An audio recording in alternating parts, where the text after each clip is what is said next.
बिस्मिल्लाहिर्रहमानिर्रहीम। Hello and अस्सलाम वालेकुम। मैं हूँ हिना अजमीन, तो वेलकम करती हूँ आपको अपने चैनल पर और साथ में आपका शुक्रिया अदा करती हूँ क्योंकि आपने अपना कीमती वक्त निकाला मेरे वीडियो को देखने के लिए। इमरान खान से मीटिंग में कुछ लोगों के असेंबली तहलील पर मजीद वक्त लेने की बात की। पीटीआई के अरकान के दरमियान इख्तलाफ नहीं है। पंजाब असेंबली तहलील होने के बाद बाज़ अरकान चाहते हैं कि इलेक्शन के शेड्यूल के ऐलान के बाद हम के असेंबली तोड़ दें।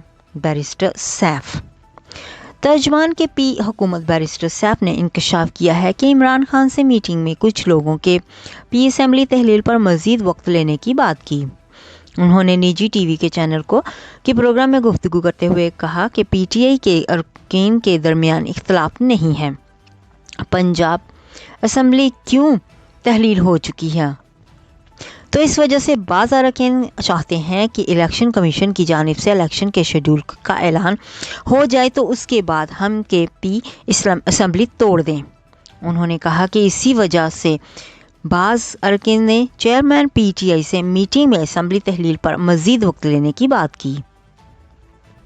जाने से पहले अगर आपने मेरे चैनल को अभी तक सब्सक्राइब नहीं किया तो प्लीज़ काइंडली कर लीजिएगा और जी हाँ, अपना बहुत सा ख्याल रखिएगा, हमेशा खुश रहिएगा। नेक्स्ट वीडियो तक के लिए मुझे इजाज़त दीजिएगा। अल्लाह हाफिज़।